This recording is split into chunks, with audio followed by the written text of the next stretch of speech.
Erik Jesberger standing alongside head coach and general manager Jason Binkley ahead of tonight's series opener against the Maine Mariners. Coach, the first of three this weekend and continuing this stretch of a homestand, and it's going to be your sixth consecutive at home. You've won 3 of your last 4 here on home ice and have earned points in 9 of your last 11 going back to the 4th of February. I imagine when you hear those numbers, quite pleased with it. And along with the tangibles that come with being on home ice, you get the opportunity to recoup and recover, sleeping in your own beds and utilizing Baja Wellness Center. But here maybe on home ice, what do you see as maybe the special ingredient that has led to your success here at home? Well, I wouldn't say necessarily there's a special ingredient. I mean, overall, since January 1st, we've been playing well, and we've just had to reiterate with the group that we need to protect home ice, because when it comes to playoffs, when it comes to postseason play, any home game you get is huge. It's a huge opportunity to win. It's a huge opportunity to maybe change the momentum of a series. And we're just trying to really reiterate to the group that being at home is important, playing in front of our fans is important, and we need to win these games outright. So that's really kind of the simplicity of the message. Obviously, there's some nuances within the game that fans might not realize, that we get an advantage at home of, we get to submit our lineup card second. We get last change on the ice, right? There's little things out there that really factor in to the game.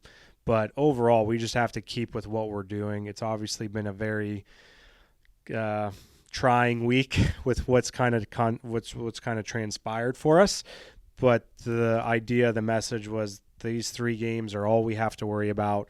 We'll deal with everything else when it comes to us. But right now, the 3 games at home, these 3 games coming up against an opponent that's trying to catch us in the standings, like, we have to be ready for them.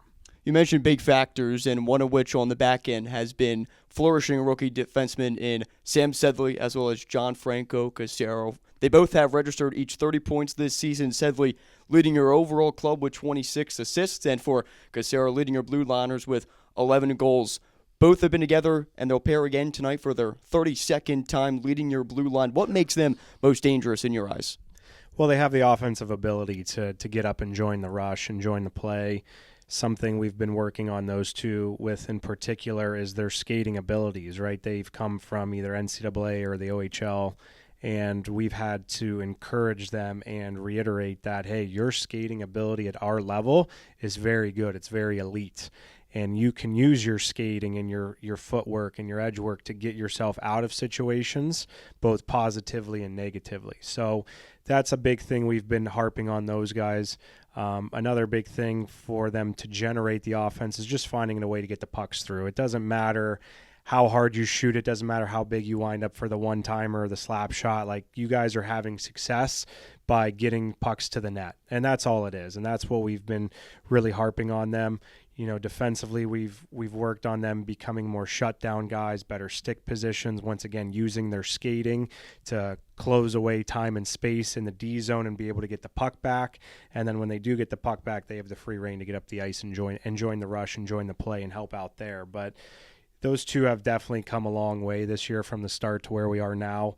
Both have made tremendous strides. Both have been given opportunities to not only one go to Lehigh Valley, but to play for Lehigh Valley, which adds to the confidence level that those two have. And, really for them, especially on the power play situation, like, we need them to be leaders. We need them to be quarterbacks. We need them to be guys that take charge out there in those man advantages and really run their units or whatever it might be. But the strides, the gains, the improvement that both those players have made this year has been tremendous, and seeing them do it together has been fun to watch. But excited to see that continue this weekend in what will be the cap-off to this season series of 12 games with the Mariners, 3-3-3, and that's all while going into this 3-game span. And it also includes, against this club, you split the last time you saw them, but earned points in 3 of the 4. They trail you by 10 points, as you mentioned, in the standings, and going into the final 10 games of this regular season sprint for you. What is the overall message that not only goes into this weekend, but here with 5 at home, 5 on the road, and 10 games to go?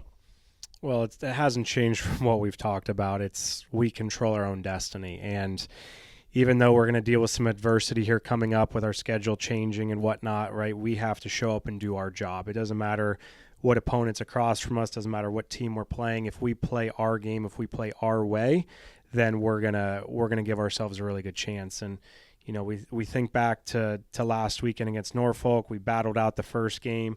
We did not play our game at all the second game, and then we finally showed up and played the third game. And to get 4 of 6 points, like, we're going to take that every day of the week. But this weekend is really big for us. We understand we still have 2 games in hand on Worcester, who's right in front of us, but it doesn't matter. Like, we're not going to rely on them to lose. We're not going to rely on Norfolk or Wheeling or whoever to lose. Like, we just have to go out and do our job. And now with 10 games to go in the last basically 15 days here of the season, it's going to be an absolute grind. And we just have to put our foot down, and if we have to rotate guys through the lineup, if we have to play the same lineup, like, whatever we have to do to win, we're going to do. So the guys are committed to each other. The guys seem to be committed to the process. Understanding, like, not playing Wednesday was a big deal, but I actually think it kind of helped our group become a little bit closer through what we dealt with down there. But we just have to keep going, and we have to do it the right way. And that's been the message kind of for a while here now, but we've been seeing the results. So this group just needs to keep coming together, playing for each other, enjoying playing at home for the last couple games that we have here. And then when we do go on the road, we have to be road warriors and take care of business. March certainly never lacks the madness, and great to have you guys back from Norfolk safely, and looking forward to tonight and this weekend, Coach. Thanks.